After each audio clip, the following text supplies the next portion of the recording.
So guys चलो यार एक नवी एनर्जी और एक नवे जोश से अपना एक नवा चैप्टर स्टार्ट करते हैं जिसको बोलते हैं एटॉमिक स्ट्रक्चर। गाइज बहुत ही इंपॉर्टेंट, बहुत ही सिंपल एंड बहुत ही इंटरेस्टिंग चैप्टर है और काफी अच्छी आपकी वेटेज भी लेता है। तो इसको स्टार्ट करेंगे यार, जैसे मैं कराता हूं वैसे ही करेंगे, बिल्कुल बेसिक से करेंगे, एडवांस तक जाएंगे। स्क्रोडिंगर इक्वेशन को भी बहुत ही आसानी से सोल्व कर लेंगे और उसके बाद आपको मैं कम से कम लेक्चर में ही इसको खत्म भी कर दूंगा और आपको पूरी डिटेल में दे दूंगा कि आपको किसी क्रैश कोर्स को ज्वाइन करने की जरूरत ना पड़े और आप पूरी डिटेल में कर लो। तो चलो यार स्टार्ट करते हैं। सबसे पहले देखो गाइस, सबसे पहले हमें पता है कि अपने एटम में 3 पार्टिकल होते हैं, जैसे कि नाम है, नाम क्या रिफ्लेक्ट कर रहा है गाइस, एटॉमिक स्ट्रक्चर की। एटम के अब स्ट्रक्चर के बारे में इस चैप्टर में हम जानेंगे।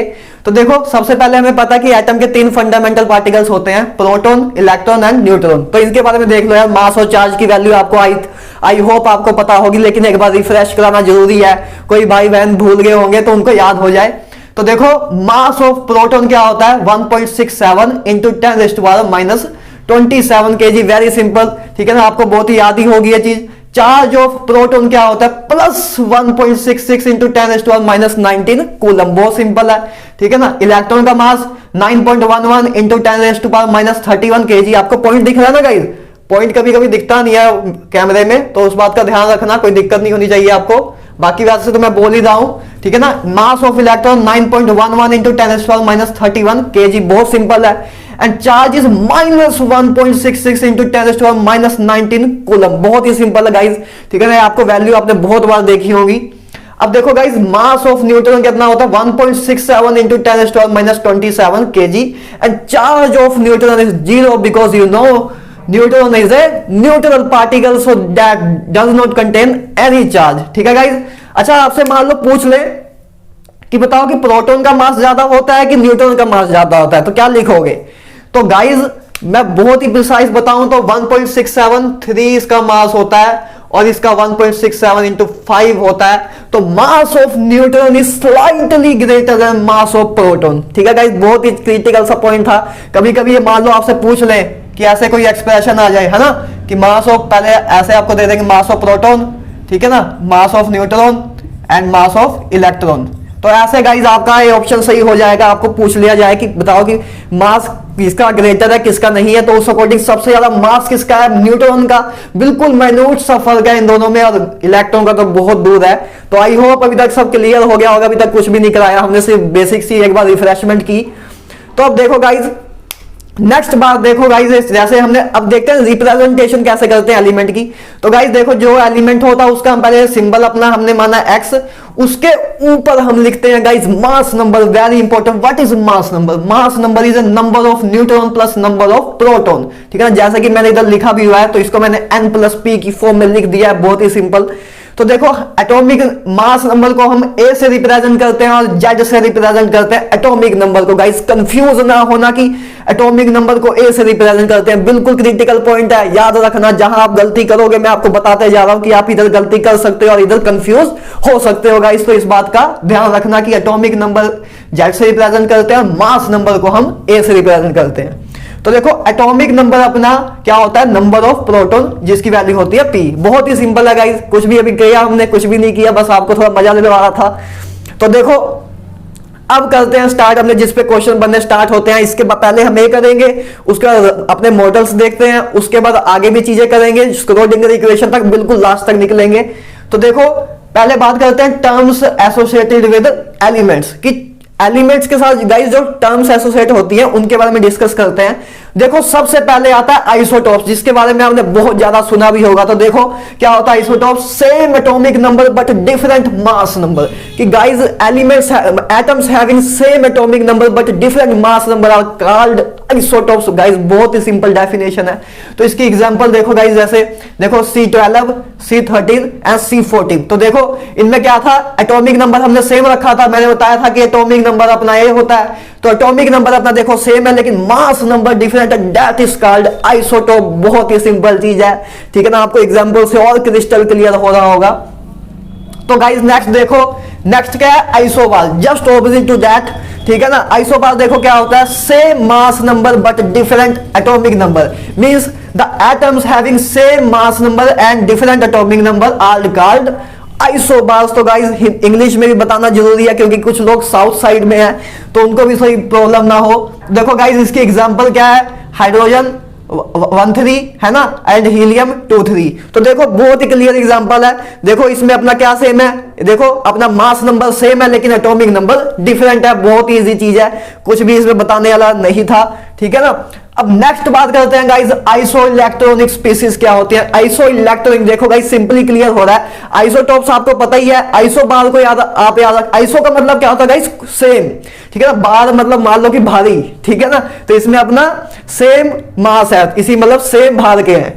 तो देखो आइसो इलेक्ट्रॉनिक मतलब कि सेम इलेक्ट्रॉन हो, तो आइसो मतलब सेम, इलेक्ट्रॉन मतलब इलेक्ट्रॉन, ठीक है ना। इलेक्ट्रॉनिक मतलब सेम नंबर ऑफ इलेक्ट्रॉन हो तो उन्हें आइसो इलेक्ट्रॉनिक कहते हैं। जैसे कि आप एग्जांपल भी देख सकते हो, हाइड्रोजन आयन लिया हमने, ठीक है ना, एंड हीलियम। हाइड्रोजन आयन में कितने इलेक्ट्रॉन होंगे, 2, और इसमें भी 2, तो सेम नंबर ऑफ इलेक्ट्रॉन है जिनमें होते हैं उनको हम आइसो इलेक्ट्रॉनिक स्पीसीज कहते हैं गाइस। बहुत ही सिंपल चीजें हैं, ठीक है ना। अब देखो आइसोटोन्स, आइसो मतलब कांस्टेंट, टोन्स मतलब देखो एन आ रहा है इसमें, तो same number of neutron is called isotones. बस आपको एक थोड़ी लिंकेज बना रहा हूं कि आपके लिए याद करना बहुत आसान हो जाए, कि कंफ्यूजन ना हो कि अच्छा आइसोटॉप था कि आइसोबार था, same atomic number different mass number वाला, उल्टा ना ले लो। इसलिए मैं आपको कंफ्यूजन नहीं क्रिएट करना चाहता, इसलिए आपको हल्का हल्का हिंट देते जा रहा हूं कि आप कैसे याद कर सकते हो।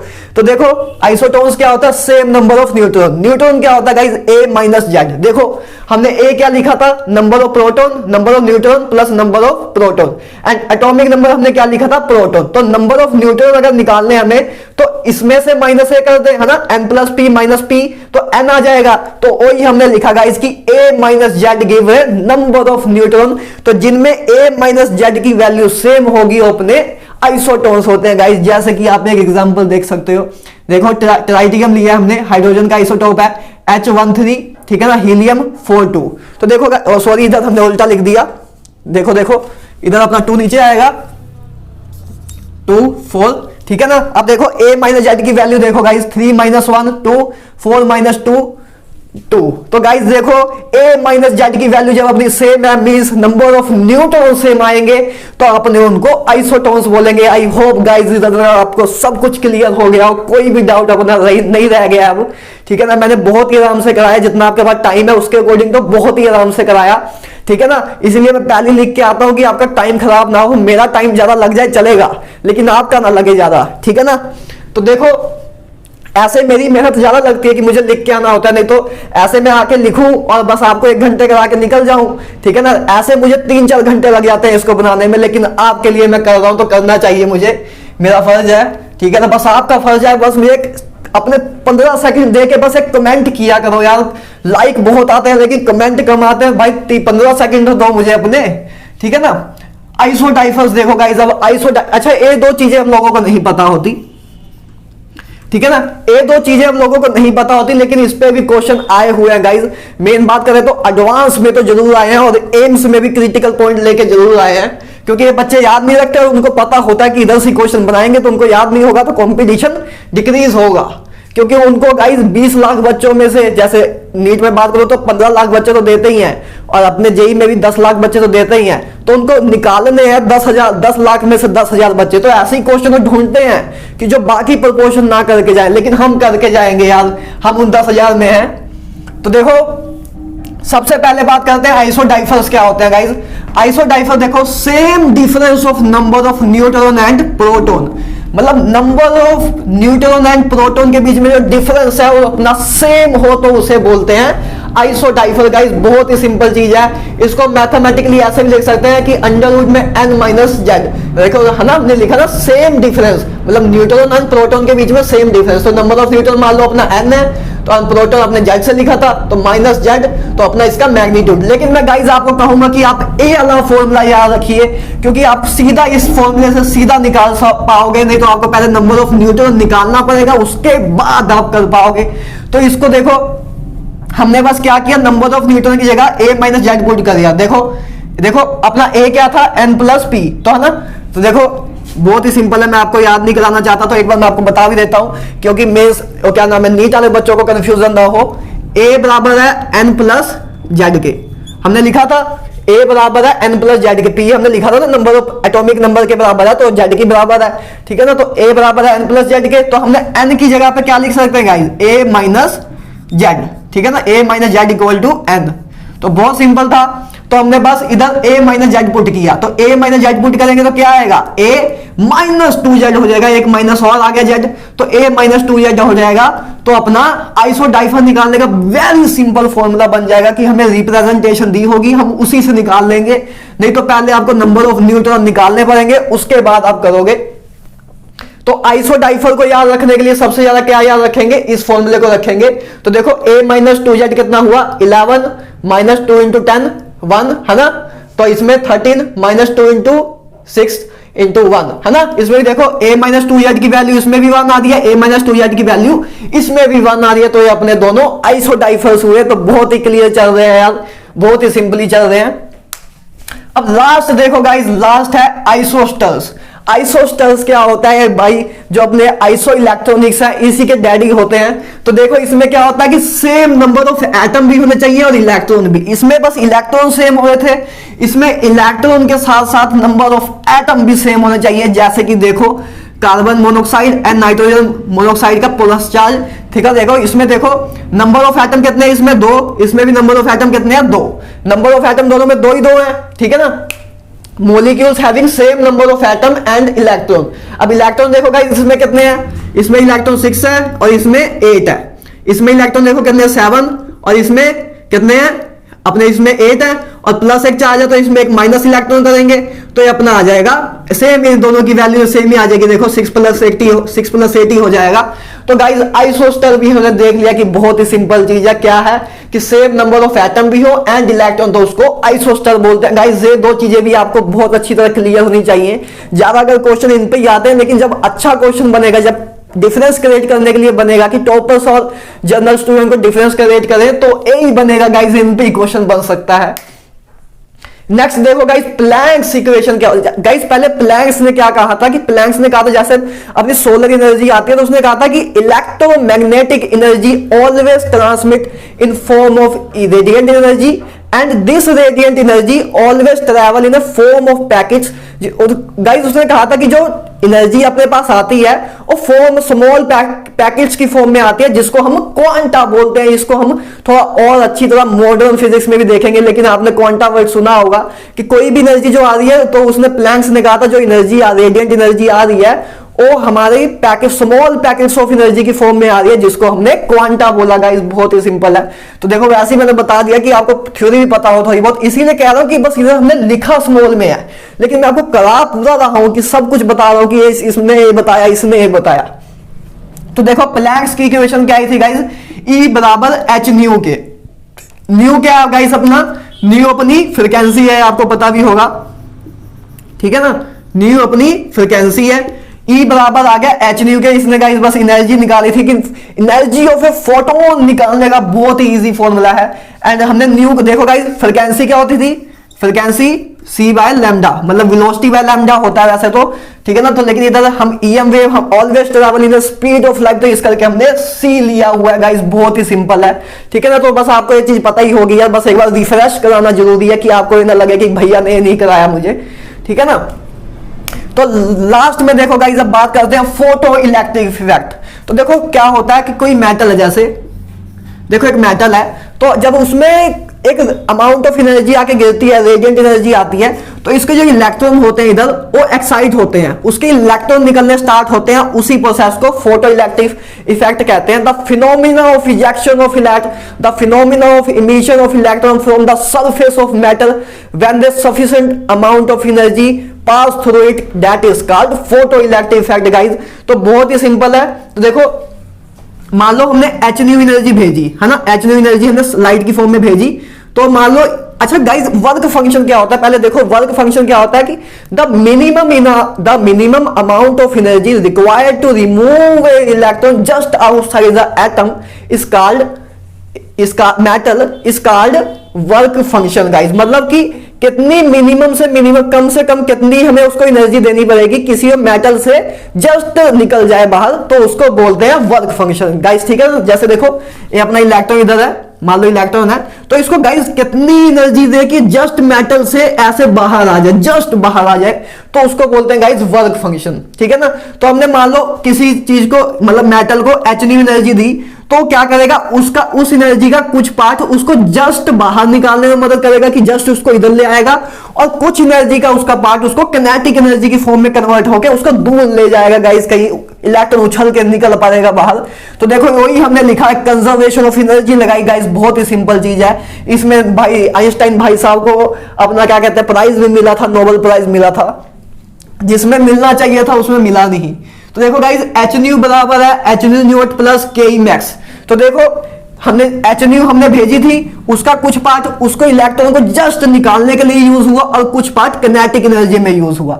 तो ठीक है ना, बस हमने कंजर्वेशन ऑफ एनर्जी लगाया, सिंपल सा यार, फोटो इलेक्ट्रिक फैक्टर में बहुत सिंपल सी डेफिनेशन है, आई होप आपको याद होगी। तो लाइक गाइस लास्ट में देखो पैरामैग्नेटिक सब्सटेंस क्या होते हैं। पैरामैग्नेटिक सब्सटेंस को गाइस हम केमिकल बॉन्डिंग में अच्छी तरह करेंगे, क्योंकि उसमें मेन क्वेश्चन आपके उस पे आते हैं, नंबर ऑफ मतलब पेयर्ड इलेक्ट्रॉन या अनपेयर्ड इलेक्ट्रॉन, उसके बेस पे आते हैं। लेकिन पैरामैग्नेटिक क्या होता है गाइस, वो सब्सटेंस जो अट्रैक्ट होते हैं मैग्नेटिक फील्ड के द्वारा, उसको पैरामैग्नेटिक सब्सटेंस बोलते हैं। और डाईमैग्नेटिक सब्सटेंस क्या होते हैं गाइस, जो रिपेल्ड होते हैं मैग्नेटिक फील्ड के द्वारा, उनको डाईमैग्नेटिक सब्सटेंस बोलते हैं। बहुत ही सिंपल है, इनको हम अच्छी तरह उसमें भी करेंगे जब केमिकल बॉन्डिंग करेंगे, तो उसमें एमओटी जब करेंगे तो बहुत अच्छी तरह इसको करेंगे। तो आई होप यार इधर तक आपकी पूरी एनर्जी से सब कुछ हो गया है। तो अब आप इसका स्क्रीनशॉट लीजिए, मैं साइड होता हूं और आगे हम कंटिन्यू करते हैं अपने इस चैप्टर को।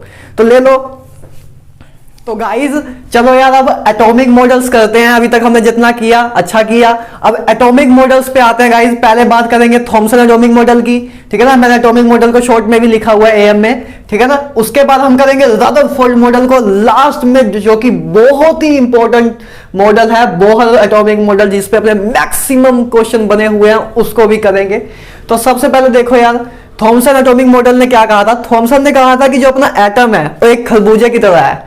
वाटरमेलन मॉडल भी कहते हैं ना इसे, आपने देखा होगा। खरबूजे का कैसा होता है, कई लोग तो भूखे हैं अभी बैठे होंगे, भैया नाम ना लो अब। तो देखो खरबूजे में क्या होता है, खरबूजे को जब हम काटते हैं तो अंदर देखते हैं हम कि लाल लाल उसका पल्प होता है ना। तो खरबूजे का जो अंदर लाल लाल चीज है ना, जो लाल लाल जितना मटेरियल है, उसने माना कि एटम में भी ऐसे ही होता है कि जैसे जितना एरिया मतलब मैक्सिमम एरिया जो है वो पॉजिटिव चार्ज सराउंड करता है, और जैसे उसके जो बीज है, जो खरबूजा हम काटते हैं तो उसमें बीज होते हैं ना काले काले, ऐसे तो नहीं होता ना। तो उसके बीज की तरह ही इलेक्ट्रॉन होते हैं, कि मतलब electron are embedded inside a positive charge, है ना। तो मतलब उसने थॉमसन एटॉमिक मॉडल ने गाइस सिंपली ये हमें कहा था कि जो एटम है उस सराउंडेड है बाय पॉजिटिव चार्ज, और जिसमें इलेक्ट्रॉन इम्बेडेड है, मतलब इलेक्ट्रॉन उसमें धसे हुए हैं, जैसे बीज धसे होते हैं। तो उसने थॉमसन एटॉमिक मॉडल के बारे में थॉमसन ने बस हमें इतना बताया था कि एटम ऐसा होता है, बस बहुत है इतना। उसने खरबूजा खा रहा होगा तो उसने देखा होगा, बता दिया होगा। भाई नहीं बहुत मेहनत की होगी उसने, ऐसा नहीं बता दिया होगा कुछ भी, ठीक है ना। तो देखो पहले अब इसके मेन पॉइंट की बात करते हैं, जो आपको मेन याद रखने, इतना सफिशिएंट था इसको बताना, ठीक है ना। इसमें और कुछ इसमें बताया नहीं, तो बताऊं क्या मैं आपको। तो देखो सबसे पहले इसने हमें क्या बताया था कि इलेक्ट्रिकल न्यूट्रलिटी ऑफ एटम बताया था, कि एटम इलेक्ट्रिकली न्यूट्रल है, क्योंकि उसने पॉजिटिव और नेगेटिव चार्ज इम्बेंड, मतलब पॉजिटिव चार्ज के अंदर नेगेटिव चार्ज इम्बेंड कर दिया था। तो उसने कहा कि इलेक्ट्रिकली न्यूट्रल है एटम, जो कि हमें पता भी है, तभी तो एटम स्टेबल चीज है, ठीक है ना। तो पहले हमें एक क्लियर है। तो नेक्स्ट पॉइंट देखो गाइस, नेक्स्ट इसने कहा, इसने एक्सप्लेन नहीं किया हमें स्टेबिलिटी ऑफ एटम की। इसने एटम की स्टेबिलिटी को नहीं एक्सप्लेन किया कि कैसे एटम, बताओ कि भाई एटम कैसे स्टेबल है। इसने ये चीज भाई साहब ने नहीं बताई, जो कि आगे जाके हमें पता लगी है, ठीक है ना। तो बस ये दो मेन पॉइंट आपको याद रखने वाले थे, कि आपको पहला पता होना चाहिए था कि थॉमसन एटॉमिक मॉडल का ही वो दान दिया गया था, कि दान दिया था थॉमसन एटॉमिक मॉडल ने, कि हमें पता लगा था कि इलेक्ट्रिकल न्यूट्रलिटी हमें थॉमसन ने बताई थी, इसी करके आज इसका नाम लिया जाता है। असल में काफी बच्चे कहते हैं कि भाई जब थॉमसन गलती था, रदरफोर्ड गलती था, बोहर गलती था, वैसे तो बोहर भी गलती था, लेकिन हमारे सिलेबस में हम करते इसको ही हैं, तो इन लोगों का नाम क्यों लिया जाता है। यार मेरी बात सुनो, एक बात बताओ, आपने किसी चीज पे पूरी जिंदगी काम किया, ठीक है ना, और उस चीज ने एक रेवोल्यूशन ले आई नवी, जैसे आपने कोई भी एक प्रोजेक्ट पे काम किया और उस चीज ने एक नवी रेवोल्यूशन लेके आया, तो आपके बताओ, आपके अगर आपका कोई नाम, आपने इतना पूरी जिंदगी उसमें लगाई थी, और आपका कोई अगर नाम ना ले बाद में, तो आपको डिजर्व, आप चाहोगे कि ऐसा हो। भाई ऐसे तो फिर सब साइंटिस्ट मतलब डिमोटिवेट होंगे ना, क्योंकि देखो अगर जिस बंदे ने काम किया वो तो आगे मॉडिफिकेशन होती रहती है। जब शुरुआत तो भाई साहब इन्होंने की ना, उसको आगे इनिशिएटिव इन्होंने दिया, रदरफोर्ड से मॉडल से इनको हिंट मिला भाई साहब को, इन भाई साहब को मिले तो आगे अपनी क्वांटम फिजिक्स ही पूरी उससे बन गई। तो बहुत ऐसे यार इनका, इसलिए नाम तो कम से कम ले सकते हैं ना, तो इनको थोड़ा बहुत तो करना पड़ता है। तो वैसे ही मैं बता रहा था, वैसी फालतू की चीजें ले आया, तो वैसे आपको बस बता रहा था कि आपकी कोई साइकोलॉजी चेंज हो, ठीक है ना। दो पॉइंट हो गए। अब गाइस नेक्स्ट बात करते हैं रदरफोर्ड मॉडल के बारे में। गाइस रदरफोर्ड मॉडल ने देखो क्या बताया था, उसने बताया था देखो electron is revolving around a nucleus in a fix circular path.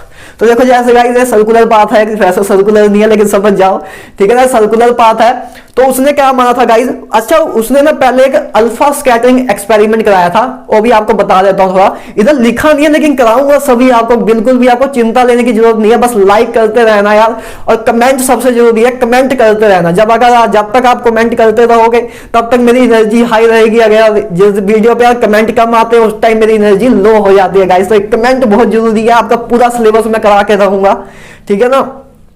तो देखो इन्होंने अल्फा, रदरफोर्ड भाई साहब ने अल्फा स्कैटरिंग एक्सपेरिमेंट कराया था। इन्होंने क्या कहा था गाइस, इन्होंने गोल्ड फॉइल ले ली थी, फॉइल होती है ना पतली सी, तो उसको ले ली थी और उसमें ना अल्फा पार्टिकल भेजे। अल्फा पार्टिकल क्या होते हैं गाइस, पॉजिटिव चार्ज पार्टिकल उसने भेजे, है ना, alpha particle positive charge particle, ठीक है ना, उसने वो भेजे।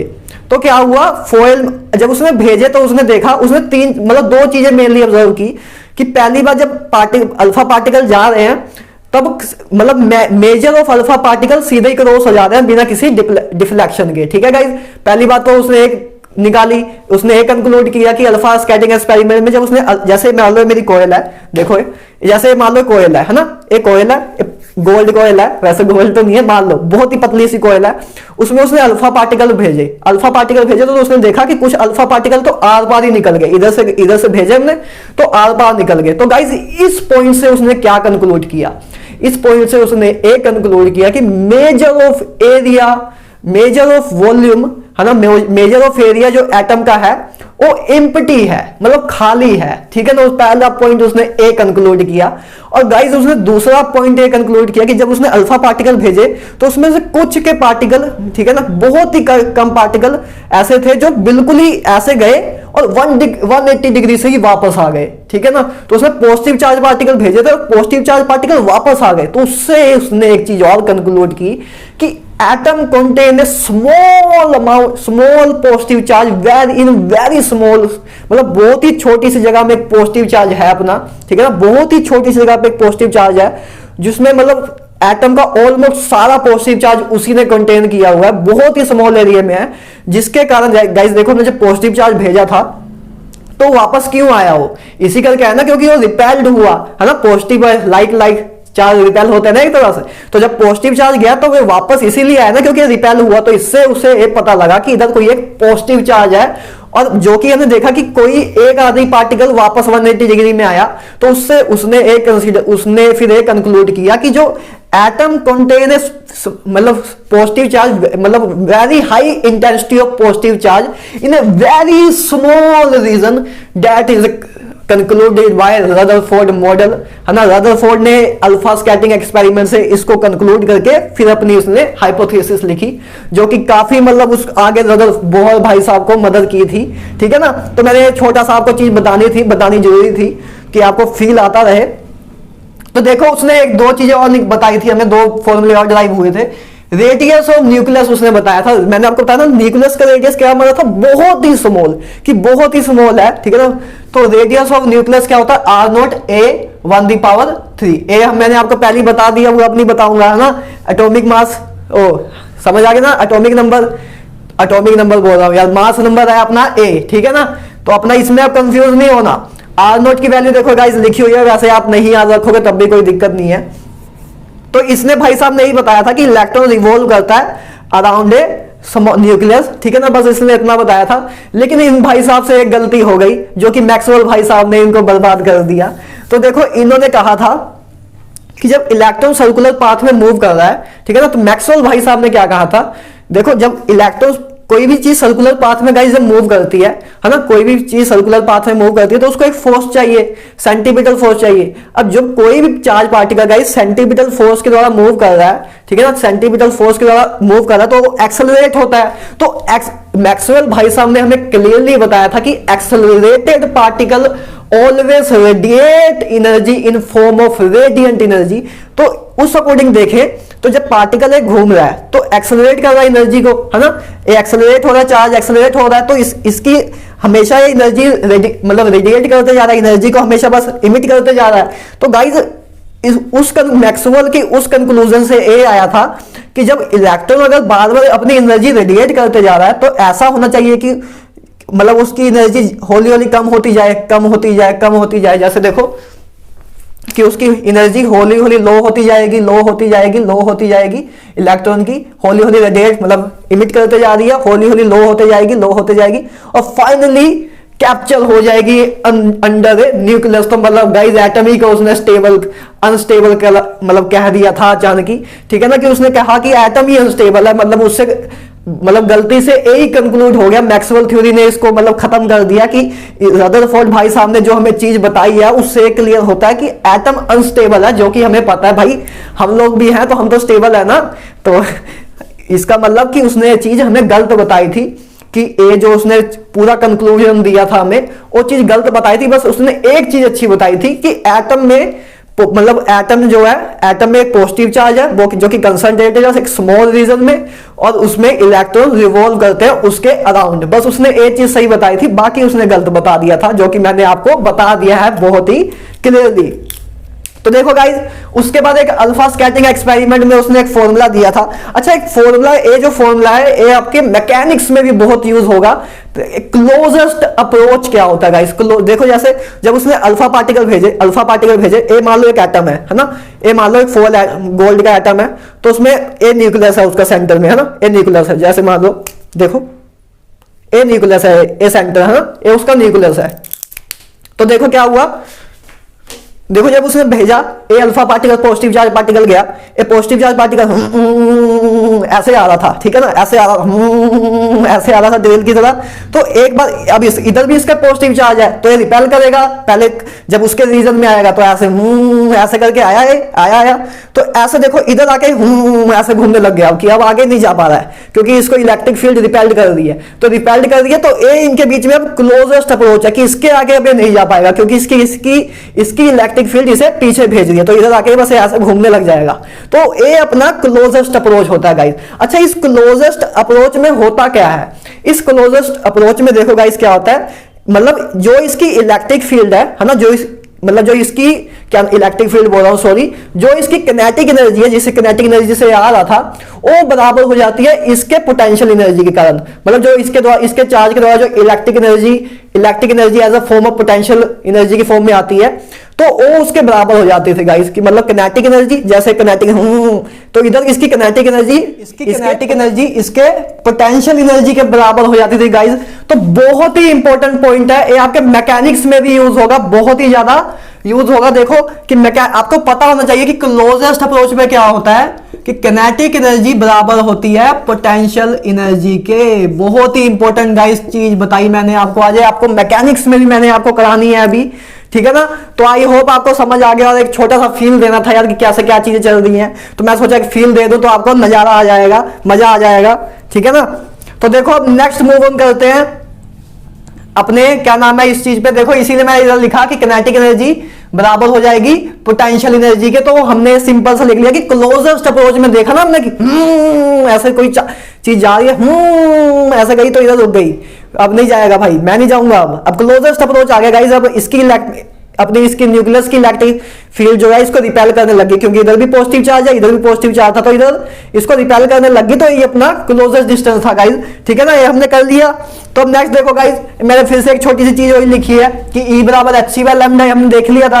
तो गाइस hc को हम 1240 eV नैनोमीटर भी लिख सकते हैं, बहुत ही सिंपल सी चीज है, कैलकुलेट करके पहले ही लिखा हुआ है, आपको कैलकुलेट नहीं करना पड़ेगा। तो ये वैल्यू को आप याद रखना तो आपका काम हो जाएगा। और 1240 eV नैनोमीटर तो आप लैम्डा नैनोमीटर में लेना गाइस, बस इसको ध्यान रखना और कोई गलती ना करना, ठीक है ना।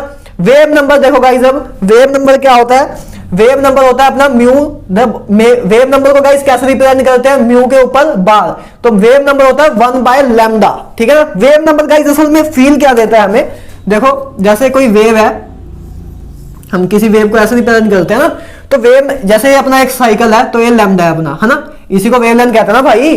तो देखो वेव नंबर अपना क्या होता है कि गाइस कि पर यूनिट लेंथ में उसने कितने साइकिल कंप्लीट किए। गाइस जैसे मान लो वेव नंबर, मान लो सपोज करो कि आपका 3 आ गया, तो उससे हमें पता लगा कि पर यूनिट लेंथ में उसने 3 अपने वेवलेंथ, 3 अपने साइकिल कंप्लीट किए, उसी को गाइस वेव नंबर बोलते हैं। बहुत ही सिंपल सी चीज थी, ठीक है ना, कि उसने 3 साइकिल अपने कंप्लीट किए अपने एक पर यूनिट लेंथ में। तो देखो ये वेव नंबर हमने कर लिया, तो उसका 1/λ फॉर्मूला था। और गाइस एक चीज और देखो, टाइम, ये आपको पता ही होगा यार, टाइम पीरियड क्या होता है, reciprocal of frequency. I hope ये नहीं बताने की जरूरत है यार, ये तो इतना आपको पता होगा कि टाइम पीरियड तो रेसिप्रोकल ऑफ फ्रीक्वेंसी होता है। गाइस बहुत क्लियर चल रहे हैं अभी तक हम, ठीक है ना। अब लास्ट बात करते हैं गाइस बोहर्स एटॉमिक मॉडल, जो कि अपना सबसे मेन टॉपिक है। गलत ये भी था, लेकिन अपने सिलेबस में सबसे मेन टॉपिक यही है, ठीक है ना। तो मतलब इन सबसे तो अच्छा ही था ये मॉडल, तो इसलिए इसको हम सबसे मेन मान के चलते हैं। और जो इससे भी अच्छा है वो आप अभी स्टडी कर नहीं पाओगे, उसको आप अभी समझ नहीं पाओगे। तो इसलिए अपने सिलेबस में भी तक यही है, जब हम आगे, जब आप हायर स्टडी करोगे, क्वांटम फिजिक्स करोगे जब अपनी इंजीनियरिंग में, एमटेक में, तब जाके वो चीजें आएंगी। तो देखो बोहर्स एटॉमिक मॉडल क्या होता है, तो देखो पहले इसने क्या बताया, बोहर भाई साहब ने क्या बताया कि electron revolve around a nucleus in a fix circular path of a fix radius in which energy and angular momentum of electron is quantized. देखो भाई साहब ने प्रॉब्लम ही खत्म कर दी, कि इसने कहा था कि एनर्जी इमिट होगी, तो इसने कहा कि भाई वो मूवी उस ऑर्बिट में करता है जहां उसकी एनर्जी क्वांटाइज हो, तो भाई काम ही खत्म हो गया। तो उसने देखो क्या कहा कि जो मतलब ऑर्बिट है, ठीक है ना, ये अपना ऑर्बिट है, उसने कहा कि इलेक्ट्रॉन उस सर्कुलर फिक्स पाथ में मूव करता है जहां उसकी एनर्जी और angular momentum, not my word guys, angular momentum है, मोमेंटम नहीं है, सिर्फ एंगुलर मोमेंटम है। कई बच्चों को इसमें भी कंफ्यूजन होती है कि मोमेंटम ही बोलते जाते हैं, लेकिन एंगुलर मोमेंटम है गाइस, इस बात का ध्यान रखना। तो इलेक्ट्रॉन एक फिक्स सर्कुलर पाथ में मूव करता है जिसकी एनर्जी क्वांटाइज रहती है गाइस। बहुत ही सिंपल सी चीज थी, ठीक है ना, बस इतना ही भाई साहब ने बताया था। तो अब नेक्स्ट देखो, अब देखो गाइस जैसे इसने बताया था कि इलेक्ट्रॉन रिवॉल्व कर रहा है सर्कुलर पाथ, तो बताओ इलेक्ट्रॉन जब कोई भी चीज, मान लो इलेक्ट्रॉन छोड़ो, कोई भी चीज सर्कुलर पाथ में कब रिवॉल्व करती है, जब उसे कोई सेंटीमीटर फोर्स मिलती है, तभी भाई। जैसे आपने कोई मान लो पत्थर लिया, पत्थर को बांध दिया धागे से और उसको ऐसे घुमाने लगे, तो आपने उसको सेंटीमीटर फोर्स दी, तभी वो एक सर्कुलर पाथ में घूम रहा है। तो देखो इसीलिए अब इसमें इलेक्ट्रॉन घूम रहा है, तो भाई इसको सेंटीमीटर फोर्स कौन दे रहा है, फिर वो ये सोचने लग गया। फिर उसने भाई साहब ने कंक्लूड किया कि centimetre force is provided by a force of attraction between electron and nucleus. कि जो जैसे देखो ये न्यूक्लियस है अपना, न्यूक्लियस पे चार्ज कितना होता है, जेड ही, है ना। अरे भाई साहब देखो नंबर, मतलब नंबर ऑफ प्रोटॉन क्या होता है, नंबर ऑफ प्रोटॉन बराबर होता है जेड के, है ना। तो अपने मान लो 10 प्रोटॉन है, तो 10 जेड अपना 10 आ गया, और चार्ज हो एक प्रोटॉन पे कितना चार्ज होता है, ई, है ना, प्लस ई। तो देखो जेड इंटू ई करेंगे तो चार्ज ऑफ अपना क्या नाम है, न्यूक्लियस आ जाएगा। बहुत सिंपल ऐसी चीज है, तो चार्ज ऑफ न्यूक्लियस अपना जेड ही होता है। तो उसने देखा कि उसने ये बताया हमें कि जो सेंटीमीटर फोर्स है ना, कि मतलब इलेक्ट्रॉन जब रिवॉल्व कर रहा है उसको जो सेंटीमीटर फोर्स है वो force of electrostatic force of attraction provide कर रहा है इलेक्ट्रॉन एंड न्यूक्लियस के बीच में, जो ये फोर्स ऑफ अट्रैक्शन है। तो देखो इलेक्ट्रॉन का हमने चार्ज लिखा, कूलम्ब स्लो लगाया बस गाइस, कि सेंटीमीटर फोर्स बराबर होगा K Q1 Q2 bye R। Q1 कितना था अपना, charge of nucleus, and charge of electron is E, that is उसके बाद डिवाइड बाय R स्क्वायर हमने लिखा। बस इसको हमने बस बताया है कि सेंटीमीटर फोर्स कौन सी चीज हमें प्रोवाइड कर दी है। तो गाइस नेक्स्ट देखो, अब उसके बाद भाई साहब ने बस यही 2 मेन इक्वेशन नहीं दी थी, कि पहली बात उसने बताया कि ये देखो गाइस एमवीआर क्या होता था, एंगुलर मोमेंटम, इसको हम करेंगे भी रोटेशन में। तो एंगुलर मोमेंटम उसने बताया था कि इंटीग्रल मल्टीपल ऑफ h/2 पाई होता है। n क्या है गाइस, इसमें शेल नंबर होता है। जैसे देखो, जैसे अपने पास शेल है, वैसे तो इसको हम आगे भी करेंगे भी। तो देखो a अपना n1 होता है, a अपना n2 होता है, a अपना n3 होता है, बस इसी को इसने नंबर ऑफ शेल कहा, ये अपने शेल है ना। तो angular momentum is integral multiple of h/2 पाई, बस इसने पहले एक फॉर्मूला दिया, h आपको मैंने बताया हुआ कि वैल्यू ए होती है, ठीक है ना। और गाइस नेक्स्ट इसने चीज बताई, देखो जैसे मान लो, देखो मान लो इलेक्ट्रॉन है, एक मान लो इलेक्ट्रॉन इधर है, तो मान लो गाइस ए इलेक्ट्रॉन को अगर मतलब इसने ये चीज आई ना, इसने कैसे निकाली, इलेक्ट्रॉनिक ट्रांजिशन पे निकाली गाइस। इलेक्ट्रॉनिक ट्रांजिशन क्या होती है गाइस, कि जैसे देखो कोई भी मान लो कोई इलेक्ट्रॉन है और अगर अभी लोअर एनर्जी लेवल से अगर हायर एनर्जी लेवल पे जाता है तो इसको इलेक्ट्रॉनिक ट्रांजिशन बोलते हैं, कि इलेक्ट्रॉन ट्रांसफर हो रहा है एक जगह से दूसरी जगह पे, एक लेवल से दूसरे लेवल पे। तो गाइस इसने ये बताया कि मतलब electron go from low energy level to high energy level, की इलेक्ट्रॉन लो एनर्जी लेवल से हाई एनर्जी लेवल पे तभी जाएगा जब वो कुछ एनर्जी ऑब्जर्व करेगा। और वो जैसे अब ये तो इधर चला गया, अब मान लो इसको इधर आना हो, तो इसने एक चीज और बताई कि जब कोई इलेक्ट्रॉन हाई एनर्जी लेवल से लो एनर्जी लेवल पे आएगा तो एनर्जी रिलीज करेगा। गाइस क्लियर है? मैंने आपको क्या बताया कि जब कोई इलेक्ट्रॉन लो एनर्जी लेवल से हाई एनर्जी लेवल पे जाएगा तो उसको एनर्जी ऑब्जर्व करेगा तभी हाई एनर्जी लेवल पे जाएगा, और कोई इलेक्ट्रॉन हाई एनर्जी लेवल से लो एनर्जी लेवल पे आएगा तो एनर्जी रिलीज करके आएगा। तो उसने उसी को लिखा कि difference between two energy level is equal to hc by lambda. क्यों लिखा? क्योंकि देखो मान लो 2 जूल की एनर्जी भेजी, 2 जूल की energy as a form of photon भेजी, और इनके बीच में मान लो 2 जूल का डिफरेंस था। तो जब तक हम गाइस 2 जूल की एनर्जी भेजेंगे नहीं तब तक ये इलेक्ट्रॉन इधर से इधर नहीं जाएगा। तो वही उसने बताया था, एनर्जी डिफरेंस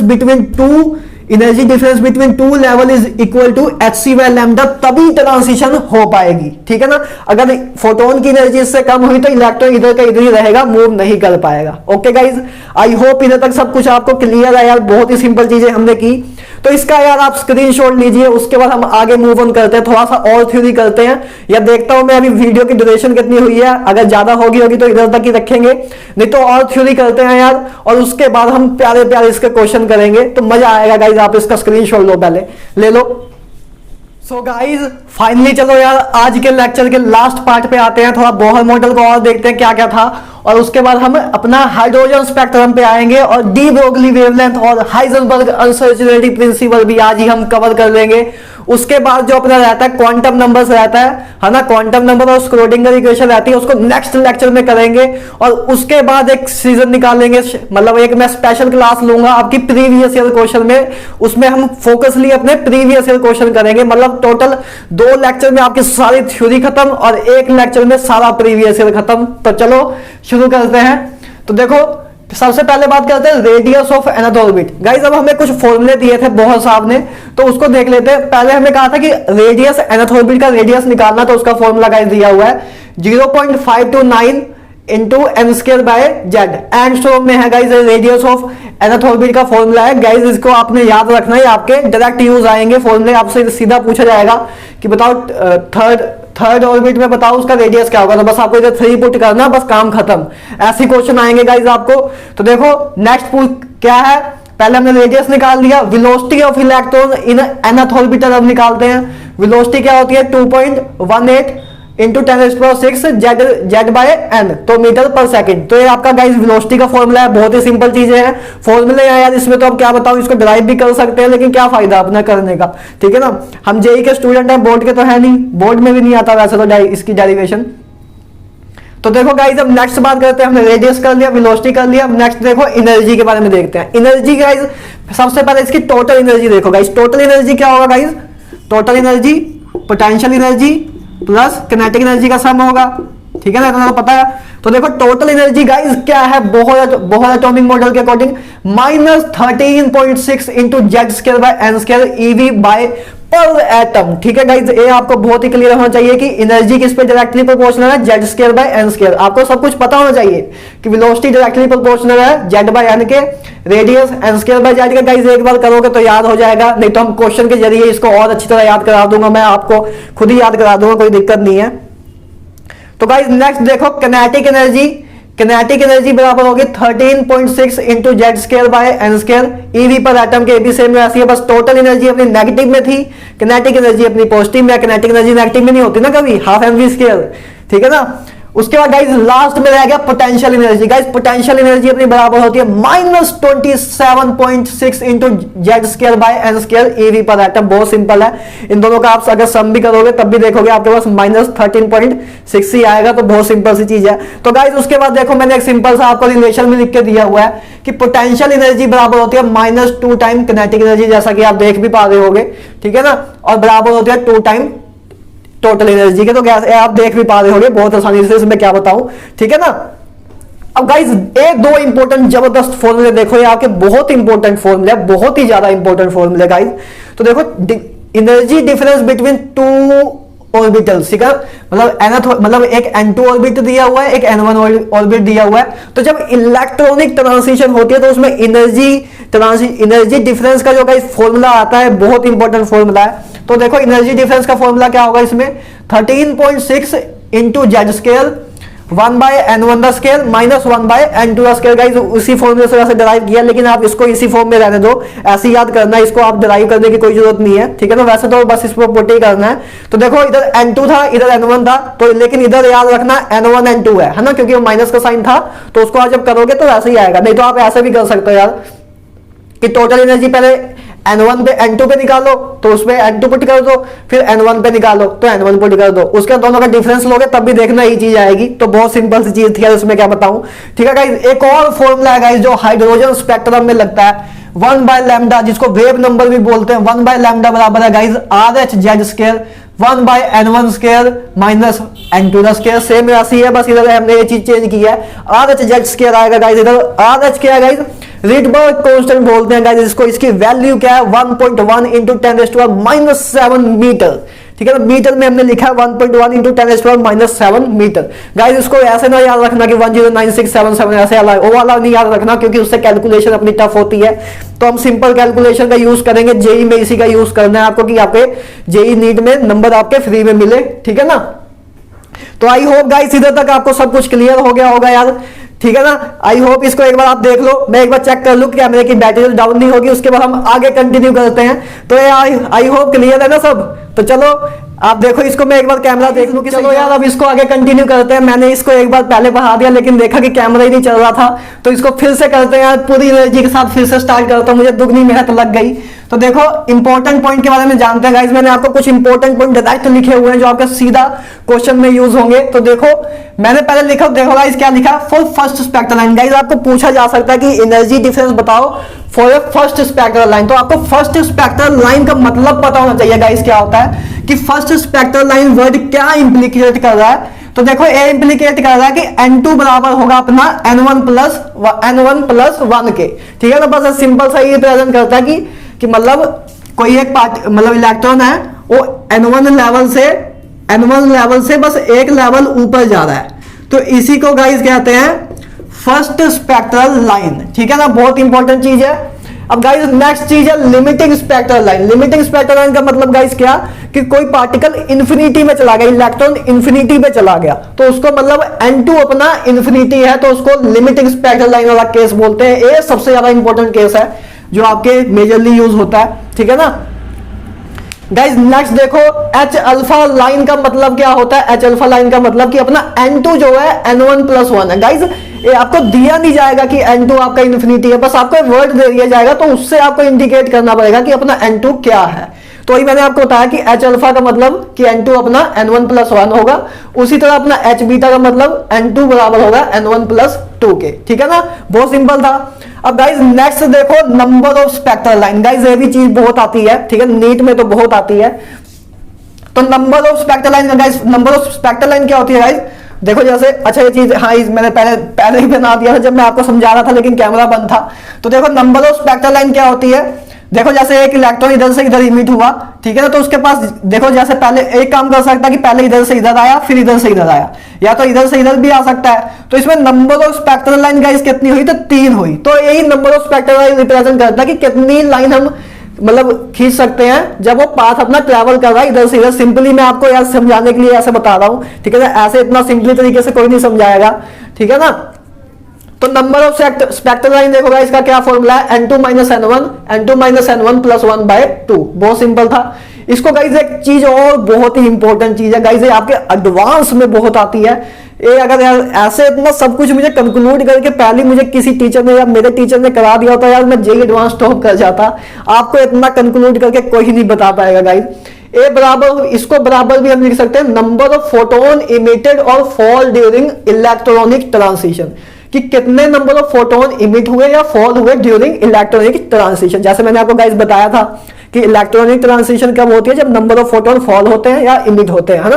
तो इससे हमें नंबर ऑफ फोटोन भी पता लग जाता है कि कितने फॉल हुए, इमिट हुए। तो ये भी आपको याद होनी चाहिए लाइन, ज्यादातर बच्चों को ये चीज पता ही नहीं होती है, तो ये चीज आप याद रखना, ठीक है ना गाइस। अब देखो थर्ड लास्ट करते हैं चीज, हाइड्रोजन स्पेक्ट्रम क्या होता है गाइस। हाइड्रोजन स्पेक्ट्रम में बस कुछ सीरीज है, आपको वो चीज पता होनी चाहिए कि जब अपना N1 1 होता है कि मतलब इलेक्ट्रॉन N1 पे 1 पे हो और उसके आगे कहीं भी जा रहा हो, तो उसको जब N1 अपना जब 1 होता है गाइस इलेक्ट्रॉन ट्रांजिशन में, तो उसको लाइमन सीरीज बोलते हैं। और अल्ट्रा वायलेट रीजन में लाई करता है गाइस। अल्ट्रा वायलेट रीजन में क्यों लाई करता है, मतलब क्या बताना चाहता हूं इससे मैं आपको, कि जब N1 से कोई चीज निकलती है गाइस, इलेक्ट्रॉन निकल रहा है, तो जब उससे जो मतलब एनर्जी मतलब उसको जो एनर्जी हमें देनी पड़ेगी N1 से ट्रांसिट करने के लिए, वो मतलब वो उस फ्रिक्वेंसी की होगी जो इतनी अल्ट्रा वायलेट रे की होती है, ठीक है ना गाइस। बस इतना सा सिंपल सा बताना था। तो N1 बराबर 2 के जब होगा तो बाल्मर सीरीज बोलते हैं। तो ये विजिबल लाइट में, विजिबल रीजन में आती है। N1 बराबर 3 के होगा तो पार्शियल इंफ्रारेड रीजन में आती है। N1 बराबर 4 के होगा तो ब्रैकेट, ए भी इंफ्रारेड, ठीक है ना। N1 बराबर होगा 5 के तो पी फंड। तो गाइस हमने क्या किया, लाइमन बाल्मर पार्शियल Brackett Pfund, that's all. तो ये आपकी हाइड्रोजन स्पेक्ट्रम है, क्या था, लाइमन बाल्मर पार्शियल ब्रैकेट पी फंड, ठीक है ना, खत्म। उसके बाद गाइस देखो हम लास्ट में करते हैं, सेकंड लास्ट में डी ब्रोगली वेवलेंथ। तो डी ब्रोगली भाई साहब ने कहा था हमें कि हर एक पार्टिकल, हर एक जो भी मैटर है अपने, हर एक पार्टिकल जो है वो मतलब मोमेंटम एग्जिस्ट करता है, कि हर एक पार्टिकल में मोमेंटम होता है। तो उसने ये चीज बताई थी, ठीक है ना। तो डी ब्रोगली वेवलेंथ हमें पूछ लिया जाता है कभी कभी, तो उसका देख लो गाइस फॉर्मूला देख लो कि लैम्डा बराबर होता है h/mv के, और वही बराबर होता है mv को हम मोमेंटम लिखते हैं, उसको p से भी यूनिट कर सकते हैं, तो हमने वो लिखा हुआ है, ठीक है ना, उसमें कोई दिक्कत नहीं। तो गाइस अब mv को ये देखो डी ब्रोगली वेवलेंथ के और टाइप्स हैं, इस तरीके से भी निकाल सकते हैं गाइस। अपना mv जो है √2m ke के भी बराबर होता है। ke क्या है, किनेटिक एनर्जी। देखो अच्छा ये चीज याद रख लो, चलो पी स्क्वायर, ऐसे हम मॉडर्न फिजिक्स में करेंगे, p²/2m बराबर है किनेटिक एनर्जी से, ठीक है ना। इसी चीज से चीज आई है गाइस अपनी, ठीक है ना। तो हमने पहले फॉर्मूला निकाला, mv बराबर √2m ke के बराबर होता है। और किनेटिक एनर्जी को गाइस हम qv की फॉर्म में भी लिख सकते हैं। v क्या होता है, वोल्टेज, ठीक है ना। तो ये सारे टाइप्स हैं गाइस, इसको हम अगर आपके ये टाइप्स आपको इलेक्ट्रोस्टैटिक्स में भी मैं कराऊंगा कि इसमें कैसे कन्वर्ट हो रहा है, लेकिन अभी आपको फॉर्मूला याद होना चाहिए, तो बस वो याद हो आपको, कोई दिक्कत नहीं है, ठीक है ना। तो ये आपके डी ब्रोगली वेवलेंथ का कांसेप्ट क्लियर है। तो देखो उसके बाद 2πrn बराबर होता है, मतलब circumference of nth orbital is equal to n time lambda के बराबर होता है गाइस। बहुत ही सिंपल चीजें हैं। तो हमने डी ब्रोगली भाई साहब ने हमें बस इतना ही बताया था कि हर एक पार्टिकल, जैसे एक पार्टिकल है, इसका भी कुछ ना कुछ मोमेंटम होता है, जाइए बहुत ही छोटा हो लेकिन मोमेंटम होता है उसका। तो उसके बाद गाइस हाइजेनबर्ग अनसर्टेनिटी प्रिंसिपल देखते हैं कि हाइजेनबर्ग ने क्या बताया था भाई साहब ने। ये भाई साहब ने एक अलग ही चीज लेके आए थे। इन्होंने बताया कि ऑर्बिट नाम की कोई चीज होती ही नहीं है। एक्चुअल में ऑर्बिट हमने क्या बताया था कि किसी एक फिक्स पाथ में चीज मूव कर दी है, लेकिन गाइज हाइजेनबर्ग ने क्लियरली बताया कि जो ऑर्बिट, मतलब ऑर्बिट नाम की कोई चीज ही नहीं होती। इसने ऑर्बिटल का कंसेप्ट लेके आया कि ऑर्बिटल क्या होता है गाइज, 3D में एक शेप होती है, 3D एक रीजन होता है जिसमें इलेक्ट्रॉन रिवॉल्व करता है। जिस मतलब हमने ऐसे कहा कि इलेक्ट्रॉन ऐसे जा रहा है, लेकिन एक्चुअल में गाइज वो इलेक्ट्रॉन किसी रीजन में है, ऐसे ऐसे मतलब कैसे भी जा रहा है बस, लेकिन एक स्पेसिफाइड रीजन में है, उसी को हम ऑर्बिटल बोलते हैं। Orbital is a 3 dimension region in which probability of finding electron is maximum होती है। तो ठीक है ना, वो आपका ऑर्बिटल होता है। तो हाइजेनबर्ग अनसर्टेनिटी प्रिंसिपल देखो गाइस क्या होता है। हाइजेनबर्ग अनसर्टेनिटी प्रिंसिपल ने ये बताया था कि हम मतलब एक टाइम पे मतलब पोजीशन एंड मोमेंटम को हम मतलब एक ही टाइम पे हम पोजीशन और मोमेंटम को बिल्कुल एक्यूरेटली नहीं नाप सकते। मतलब या तो हम मतलब ज्यादा एक्यूरेसी से पोजीशन को नाप पाएंगे, फिर मोमेंटम नहीं नाप पाएंगे उतना एक्यूरेसी से। यही चीज उन्होंने बताई थी गाइस कि हम सिमल्टेनियसली मतलब मोमेंटम एंड पोजीशन को सिमल्टेनियसली पूरी एक्यूरेसी से नहीं नाप सकते। और फिर उसने लास्ट में एक फॉर्मूला दे दिया था कि डेल्टा एक्स मतलब change in x into change in p greater than h by 4 के बराबर होगा। तो इसने सिंपल सा एक फॉर्मूला दे दिया था, ठीक है ना। तो आई होप यार अभी तक सब कुछ क्लियर है। अब हम नेक्स्ट लेक्चर में करेंगे इसके आगे जो भी चीजें हैं, क्वांटम नंबर्स करेंगे और स्क्रोडिंगर वेव इक्वेशन करेंगे। और उसके बाद यार हम एक सीजन लेंगे उसके क्वेश्चन में, उसमें बॉन्डर क्वेश्चन करेंगे, मैक्सिमम क्वेश्चन करेंगे जितने हो सकेंगे, एक और में अपने जितने क्वेश्चन हो सकेंगे सब करेंगे। तो मिलते हैं यार नेक्स्ट वीडियो में, तब तक good bye, have a nice day.